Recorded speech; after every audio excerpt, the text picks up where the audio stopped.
Yo guys, what's going on? It's FusionBlitzx here bringing you another honest review episode. So in this episode we will be doing an honest review on 7 Days to Die, so let's get straight into it. So first of all, what is 7 Days to Die?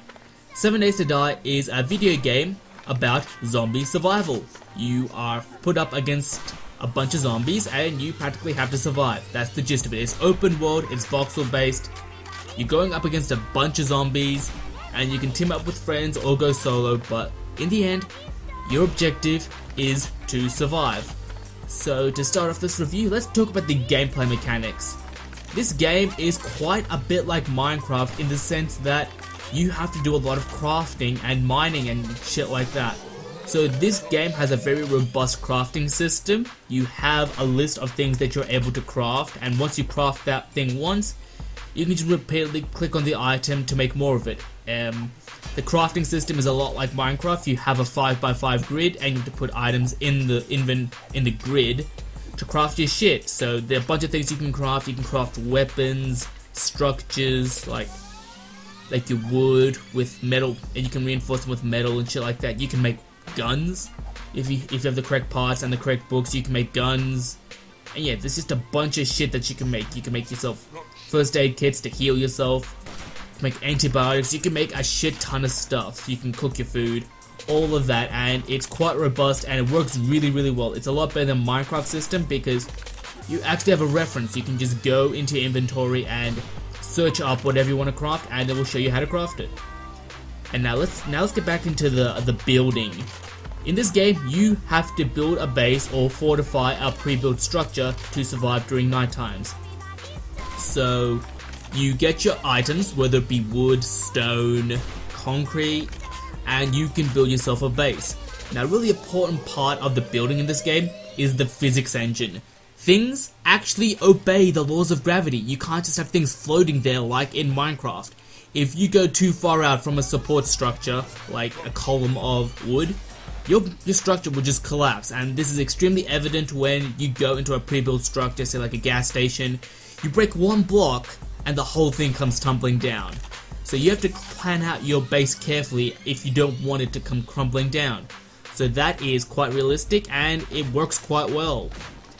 And it has gotten me killed quite a few times, so keep that in mind.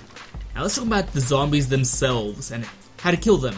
The zombies, during the day, they're not really much of a threat. They won't really do much. They'll sort of shamble towards you. They don't attack very fast, they don't run very fast, and they're not very dangerous. They walk at about half of your walking speed, so you can just walk past them, not have to worry about them.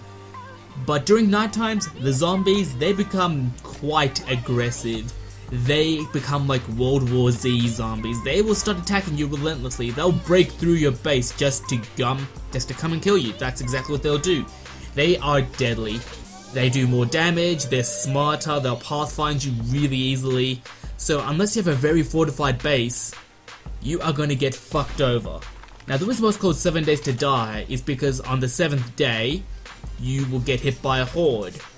Now, these hordes, they're dangerous. They have a bunch of zombies. They're different types of zombies. They're ones that can climb up walls. They're ones that'll puke the vomit at you, they'll melt through your base, and all that kind of nasty shit. They're crawler zombies that can't move very fast, but there are a bunch of zombies and they each have their own unique quirks. Some of them drop different shit, like plagued nurses, they'll drop some medicine and shit like that, while bloated walkers, they'll drop good shit like ammo, sometimes even weapons, and the police officers that, you know, that explode if you get too close to them, or, you know, puke at you and just murder you.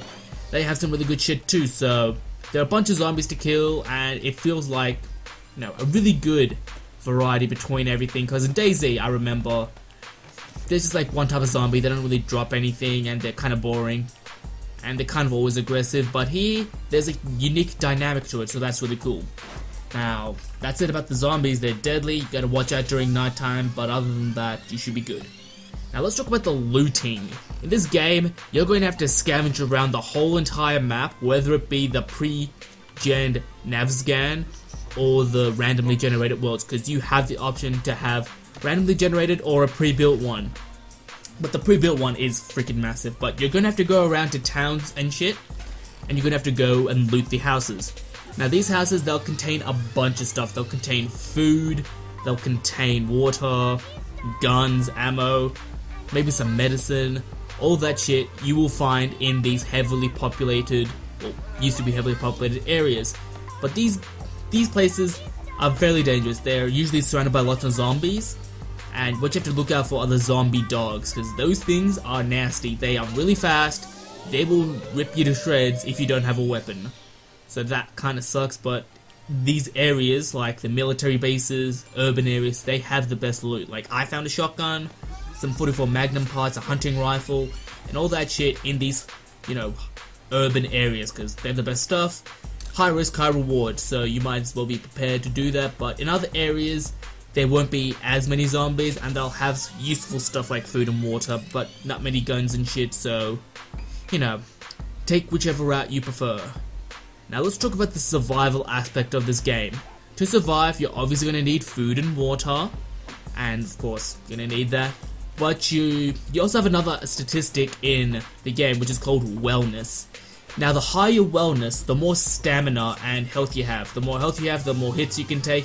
The more stamina you have, the longer you can run, the longer you can keep on punching shit, you know, with your weapon, keep on swinging your axe or whatever. But you need to keep your wellness up. If you die, you will respawn, but your wellness will go down, and thus your maximum health and stamina will also go down. So surviving is of the utmost importance. You don't want to die at all. Even though the penalty is just a loss in wellness, that will eventually get you killed over and over again, and it's really difficult to get that wellness back up. You're gonna have to eat meat-based foods, take antibiotics and stuff like that. But you can cook your own food after hunting some animals, and that will restore your health. But yeah, some of these items, they will restore your hunger, and they'll also reduce your hydration.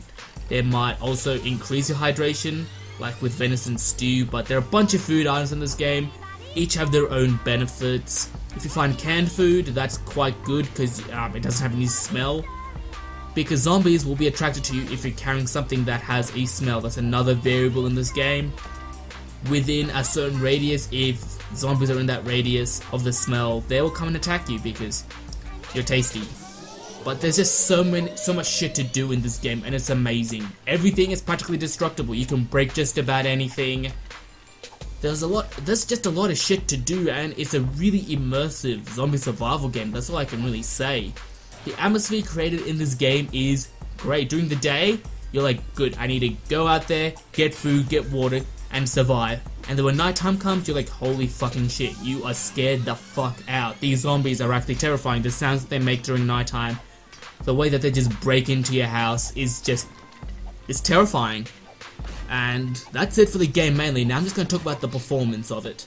Now the performance of it is quite good. It's not bad at all. The frame rate does dip time to time, but overall it's pretty good. The graphics are not the best. They're getting better, which is good to see the developers actually working on the game, but it's going well, not too bad. The graphics are okay, pretty good for an early access game. And that brings me to my final point.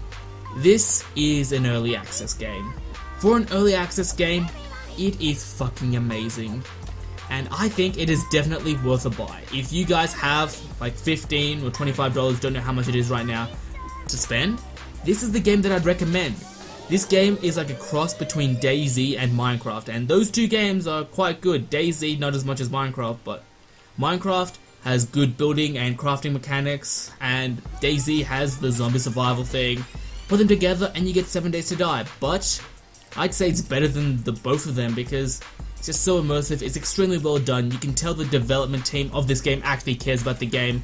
It's still an alpha, but they've been releasing updates really quickly. A new update just came out that revamped a lot of things, and I can see this game becoming just bloody amazing in the future.